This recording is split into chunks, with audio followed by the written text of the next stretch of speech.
Have you ever had a day when you felt that someone let the air out of your tires? Well, we've all been there. Maybe you felt depressed, a little deflated like your tires, and certainly despondent. You didn't want to have anybody around, and you didn't feel like talking to anybody. Let me read you something, and then let me know how you felt after you listened to this. He went into the desert for a whole day's journey. He came to a lone barren bush, a juniper tree, and he collapsed in its shade. And then he wanted, in the worst way, to be done with it all. He just wanted to die. Exhausted, he fell asleep under that barren bush. When you've collapsed and you felt exhausted, you know there's something wrong, but you can't put your finger on it, on those feelings and on those emotions. So you just fall asleep. The one I'm talking about is a man called Elijah. He's been the one in our study that we've been looking at the last number of lessons. And now we find him in the 19th chapter of 1 Kings at verse 4. Remember, he's God's prophet, but this time we find him on the run. Have you ever been on the run? Somebody scared you? Someone has scared Elijah. So much so that he's running for his life. And he's heading south from an event that he's just witnessed. And he doesn't stop until he's traveled 80 miles. And here he shows up under a juniper tree, completely spent. And he doesn't want to live anymore. He's gone from the mountaintop to now he's going to end up hiding in a cave. I'd better tell you what's gone on with that prophet Elijah. The Mount Carmel experience has just ended. Ahab the king, he leaves the scene and he makes his way back to the palace in Jezreel. And when he gets there, his wife Jezebel is waiting for him all day long. She's been pacing the palace corridors, waiting for word of how things were going. Finally, her husband Ahab shows up. He's all full of excitement. No, he isn't. She is. Wondering how matters turned out over there in Mount Carmel. She saw the rain clouds. She heard the distant thunder. She welcomed the victory in her heart that the god Baal was the winner. And all their pleadings had been answered. And she couldn't wait for the royal celebration there in the palace in the interior. And they were going to have a feast and a celebration like they've never had before that night. How did things go today? She smiled. With pleasure in her heart, she greeted her husband. Her husband looks at her and says, I have nothing to tell you that'll put a smile on your face. Why? What happened? Her face turns to a frown, and the two sit down. The worst has happened today, said Ahab. What do you mean? Whereabouts are my priests? You're never going to see them again. Never see them again? What are you talking about? Explain it to me. They're all dead. 850 of them. And their bodies have been dumped into the Mediterranean. And they're now floating out to sea. Who would dare do such a thing? Didn't they defend themselves? Didn't you step in?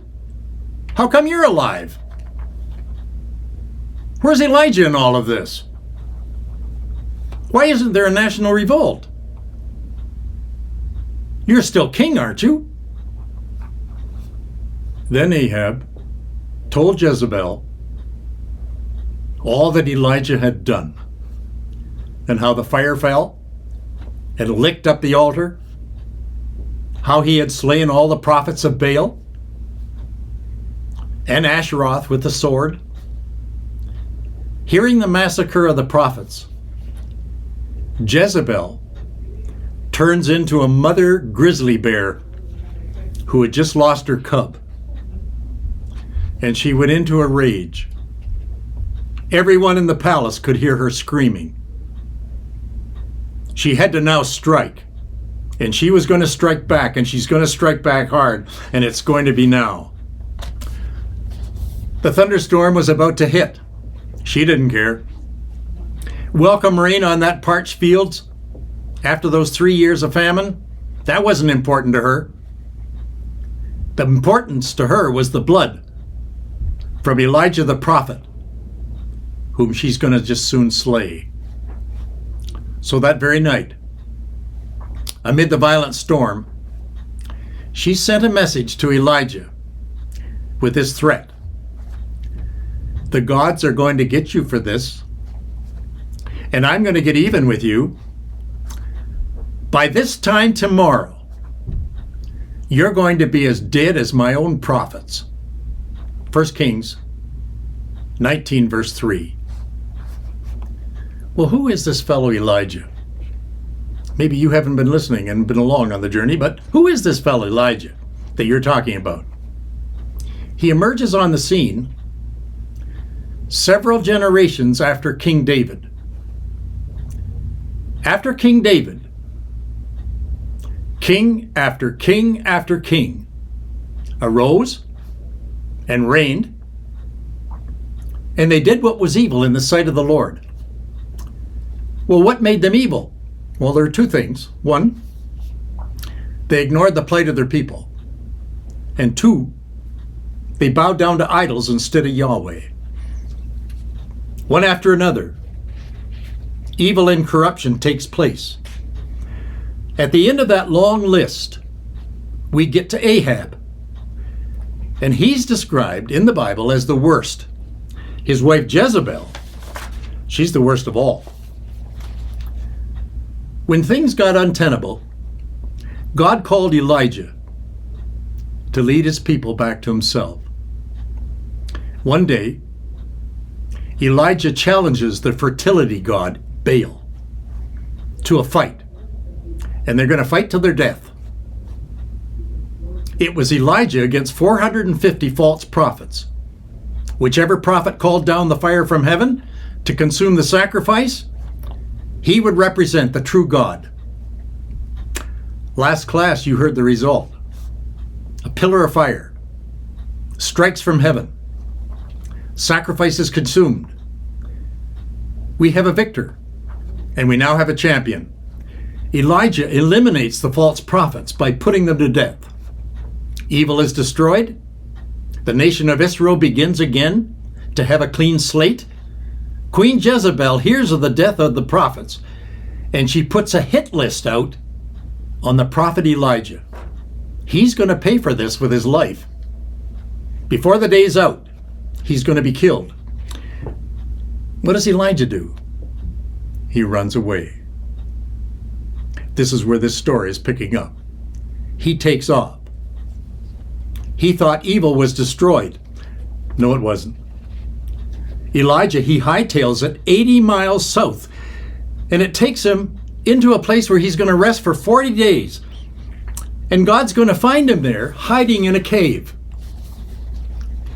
Elijah had thrown in the towel. All the air was taken out of his tires. There he was. He felt defeated by this Jezebel letter. He felt depressed, a bit deflated. And now there he sits despondent. God finds him in that cave and he asks, "Elijah, what are you doing here?" Here is Elijah's answer. "I have been very zealous for you, Lord, the God of hosts. For the Israelites have forsaken your commandments and your covenant, and they've thrown down your altars, and they've killed your prophets by the sword. I'm the only one left. And they're seeking my life to take it away. Do you know what he's talking about? Have you ever been there? We've all been in a cave and we've been hiding. God says to him, watch this. I want you to come to the mouth of the cave, and I want you to see what I'm going to do. I'm going to pass by the cave. And when I pass by, I want you to look at me. Now comes the pillar of fire, just like the one that he called down from heaven in the days before there at Mount Carmel. But the Bible tells us that God wasn't in the fire. Then came a wind, so strong and powerful that it split the rocks. But standing there in that cave, God wasn't in the wind. Then came an earthquake, and the whole cave shook, and some of the walls fell. But God wasn't in the earthquake either. Then came the sound of a very still voice. It was God's voice. He spoke to Elijah in the stillness at the mouth of the cave. And Elijah experienced at that moment the power of God. For him, it was as if he were looking at the Webb telescope. He was looking right into the billions of galaxies and trillions of stars and planets. Finally, Elijah, waiting for God to give an answer, he gets his answer. And in dramatic fashion, Elijah is changed. His experiences, and he connects with the power of God, and God puts his spirit into Elijah. Now notice what God does.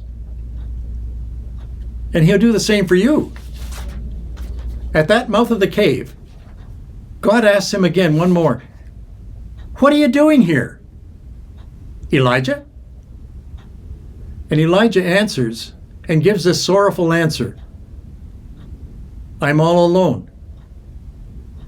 I find now that life is a bit pointless. God tells him, Elijah, you're not alone. Out there, you're going back and you're going to see villages that are filled with scores of faithful people. And I want you to learn this lesson, Elijah. In your self-pity, you don't see what I see. You think you're the only one left. Well, I want you to think again. I've been working in others, and they're doing good work too. You crawled into this cave to hide. I have something wonderful that I want you to do for me, and I want you to go out there and do it for me again. You can't see them, these faithful ones that are out there waiting for you, but you trust me. I want you, Elijah, to go back to work. Get out there and meet these faithful people that I've been telling you about. And I want you to lead them back to me. And I'm also going to ask you to train my replacement. You're going to have a replacement, Elijah, and his name is going to be Elisha. Like you, he's going to make things right. And I want you to pass your mantle of courage and prophetic leadership over onto him. I want to give you a wonderful lesson from Mother Nature. Mother Nature, do you know the story of the pearl? Unlike most precious jewels, pearls are not minerals. They're living creatures. Gems, they come from stones in the mountain, in the mines. And I'm talking about gold and silver and opals and diamonds, all those gems. Pearls, they come from the ocean. And they're found in seashells. the shells of oysters, especially in warmer waters. You can go to the Mediterranean, the Persian Gulf, the Indian Ocean. Those people living there in the ancient times, in history past, to them the pearl was a precious diamond, the most precious thing of the day. As a matter of fact, the Roman author Pliny, he called the pearl the most sovereign commodity in the whole world. Well, Jesus saw their value. He compared the pearl to people. He told his followers, don't cast your pearls before swine, where they're going to be trodden under feet. Don't do that. Jesus also said the kingdom of heaven is like a pearl that has so much value. I want you to go and find it, and I want you to sell all that you've got, liquidate all your stocks, get rid of your possessions, and I want you to invest your fortune in that, because that's the kingdom of heaven. If pearls are found in shells of oysters,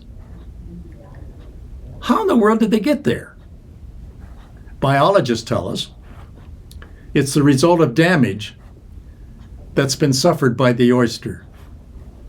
If the shell of the oyster is broken, or if some tiny parasite bores a hole into the side and penetrates inside, and in with it goes some grain and marine worm, do you know what that oyster does to protect itself?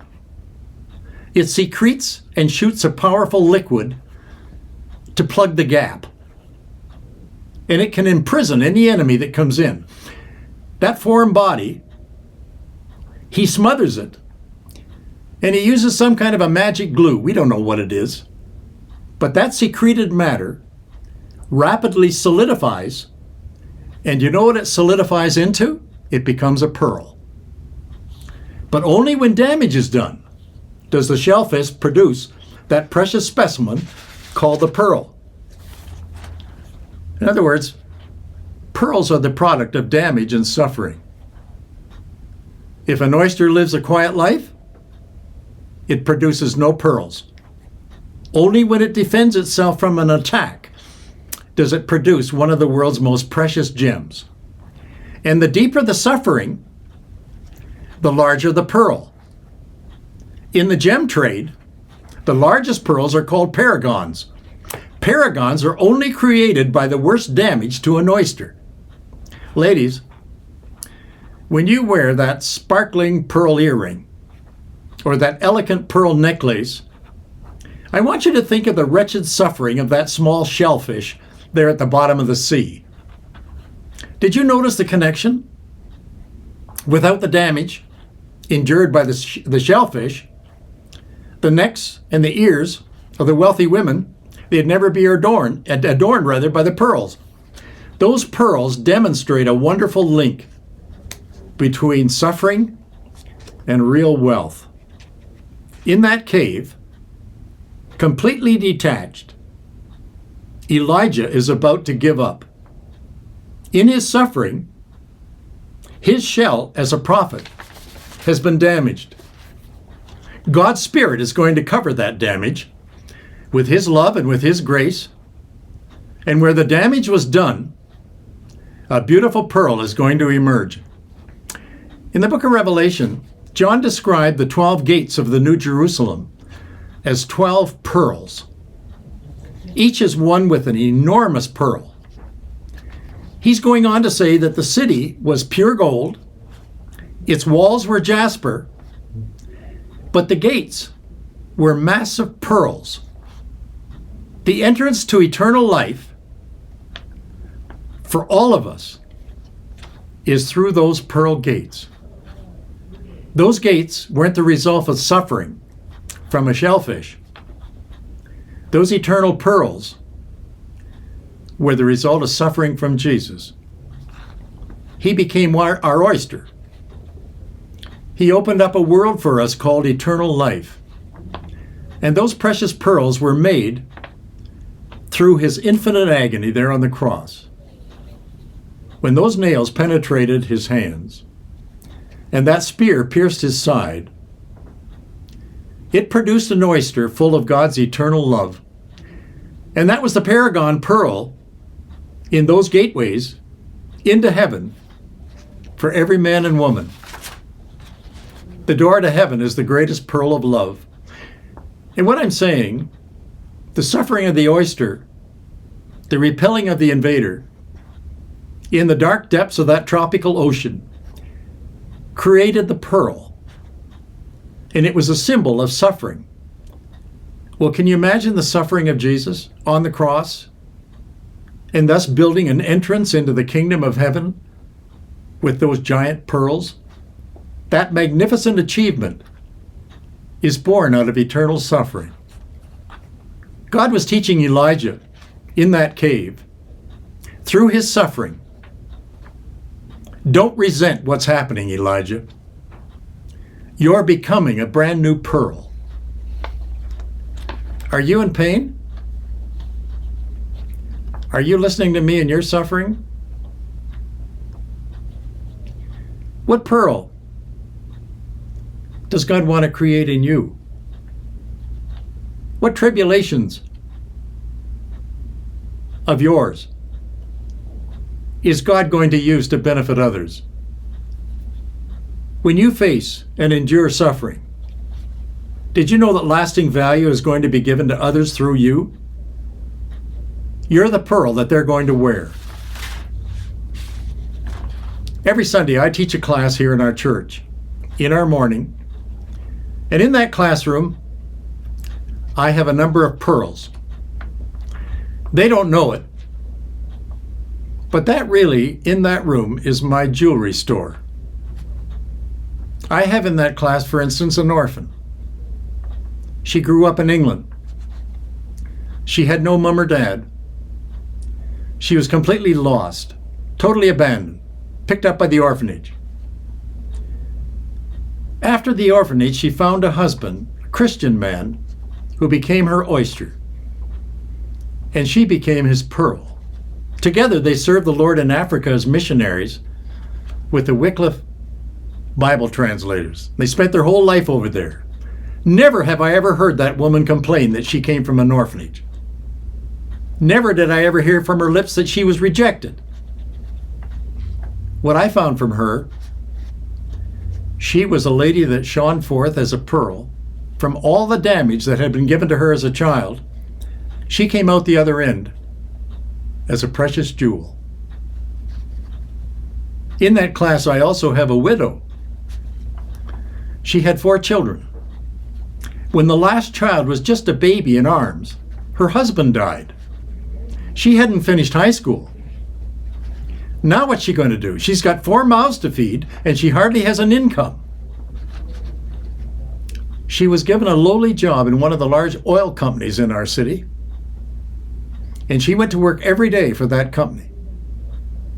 She worked so faithfully that she rose to the top of her department. And it wasn't very long before she became the boss over 50 workers. She hired and fired. She had to read resumes. She didn't even have a resume when she was hired. Every new recruit she knew was better qualified than she was. They didn't know it.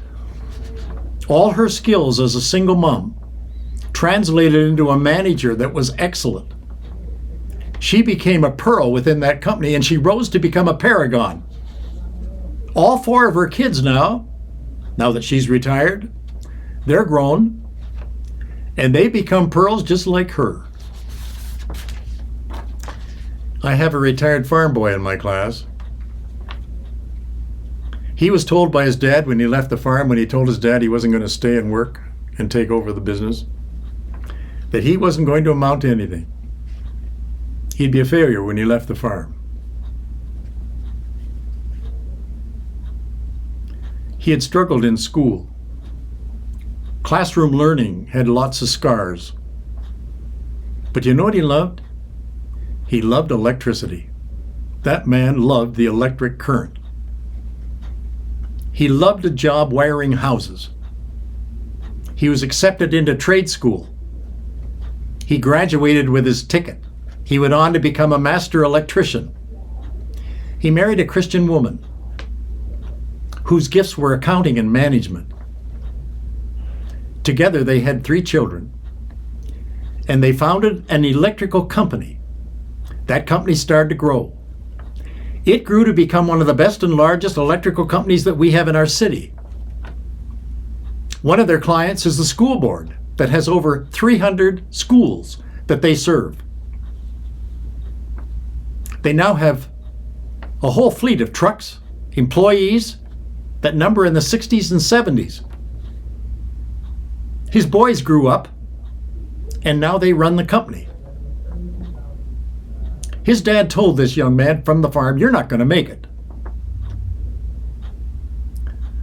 That farm oyster was wounded and terribly damaged. It didn't stop him. Those scars became his oyster and his pearl. That pearl is now a paragon, both in business and here as a member in our church. I want you to get ready.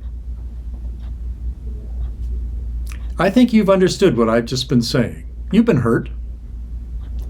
You've been damaged. Just like Elijah, and just like these three that I just told you.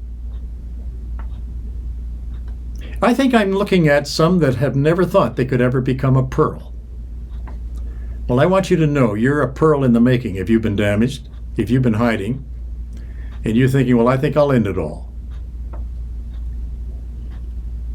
Those things that I'm watching and seeing in you, I think are going to translate into you what Elijah became. Next week, when you come back, Elijah's going to do the strangest thing. And he's going to do it because he's been shining like a pearl. And I'm going to look for you to come back and hear it. I'll see you next time.